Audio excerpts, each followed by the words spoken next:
শনিবার বিকেলে জামায়াতে ইসলামীর আমির শফিকুর রহমান তার ভেরিফাইড এক্স হ্যান্ডেলে এই নারী বিদ্বেষী পোস্ট করেন, যেখানে তিনি মন্তব্য করেন, আধুনিকতার নামে নারীদের ঘরের বাইরে বের করা হলে তারা শোষণ, নৈতিক পতন ও নিরাপত্তাহীনতার শিকার হয়। কর্মজীবী নারীদের আধুনিক পতিতাবৃত্তির সাথেও তুলনা করা হয় এই পোস্টে। তার এই পোস্টে সামাজিক যোগাযোগ মাধ্যমে ছড়িয়ে পড়লে ওঠে সমালোচনার ঝড়। জবাবে জামায়াতের পক্ষ থেকে জানানো হয়, এটি তাদের আমিরের দেয়া পোস্ট নয়, তার আইডিটি হ্যাকের শিকার। এদিকে জামায়াত আমিরের পোস্টের প্রায় ৯ ঘণ্টা পর আইডি হ্যাকের দাবি কতটা বিশ্বাসযোগ্য তা নিয়ে প্রশ্ন তুলেছে বিএনপি। দুপুরে বিএনপির গুলশান নির্বাচনী কার্যালয়ে এক সংবাদ সম্মেলনে নির্বাচন পরিচালনা কমিটির মুখপাত্র মাহদি আমিন বলেন, আমিরের এক্স হ্যান্ডেল হ্যাক হয়েছে শনিবার বিকেল ৪টা ৫৫ কিন্তু তারা জিডি করেছে রাত ৩টা নাগাদ।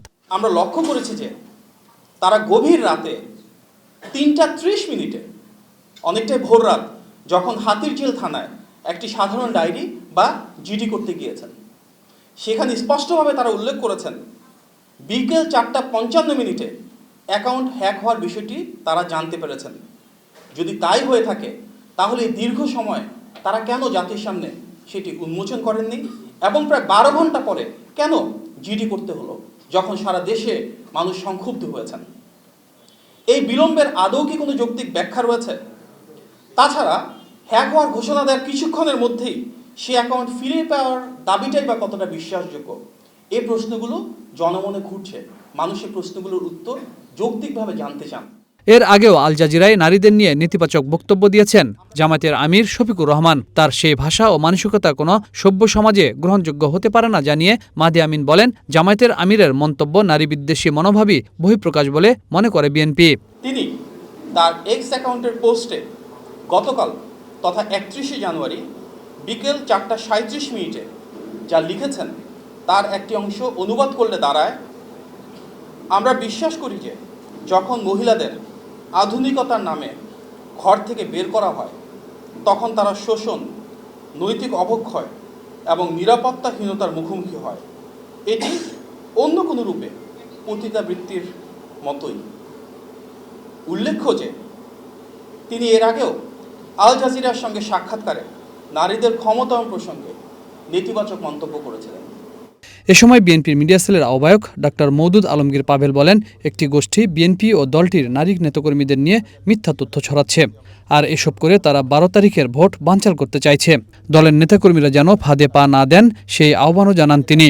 প্রত্যেকটা রাজনৈতিক দল যদি তাদের কর্মসূচি নিয়ে অন্যকে আক্রমণের ইচ্ছা নিয়ে যদি সেটি না করতো, যেটা বিষোদগারের কথা যেটা আপনি বলছেন, সেটা যদি না থাকতো, যেটা দেখবেন যে জনাব তারেক রহমান যে তার নির্বাচনী প্রচারণা যে জায়গায় গেছেন, তিনি কিন্তু একটা কথা খুব গুরুত্ব দিয়ে বলেন যে সমালোচনা করলে কী লাভ হবে, সমালোচনা করলে তো আপনারও কোনো লাভ নেই, আমারও কোনো লাভ নেই। তার চাইতে বরং বলি যেটা বলে দেশের মানুষের ভালো হবে, আপনার ভালো হবে, দেশের মঙ্গল হবে, আমরা সেই কথা বলি।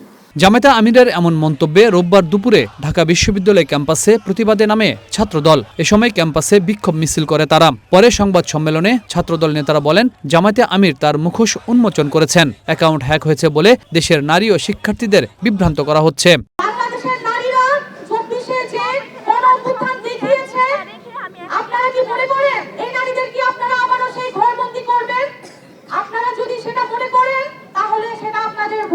আমরা সকলেই জানি যে সাবেক যে টুইটার অথবা এক্স, সেটি যদি ভেরিফাইড হয়ে থাকে, সেটি যদি হ্যাকও হয়ে থাকে, তাহলে একটা নির্দিষ্ট সময় পর্যন্ত সেটিকে রিকভারি করতে সময় লাগে।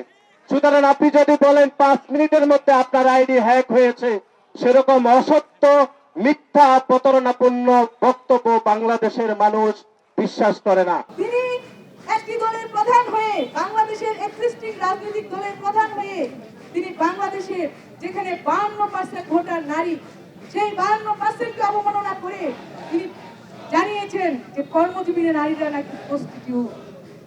আপনারা ভাবতে পারেন এই যে সামাজিক যোগাযোগ মাধ্যম এক্সে যে ধরনের স্ট্যাটাস তিনি দিয়েছেন, সেখানে নারীদের বিষয়ে জামাত ইসলামের দৃষ্টিভঙ্গি তা প্রতিফলিত হয়েছে। শুধুমাত্র একটি বিষয়, যে নারীরা কর্মের জন্য ঘর থেকে বের হয়, তাদেরকে তিনি পতিতা হিসাবে আখ্যায়িত করেছেন, স্পষ্টভাবে তিনি এটি করেছেন। বিষয়টি নিয়ে জামায়াতের আমিরকে ক্ষমা চাওয়ার আহ্বানও জানান ছাত্রদলের নেতারা। অস্থিতিশীল বাংলাদেশ গড়ার জন্য আমাদের শীর্ষ নেতার নামে হুঙ্গা স্লোগান দেওয়া হয়। Habib Rahman, one news, Dhaka.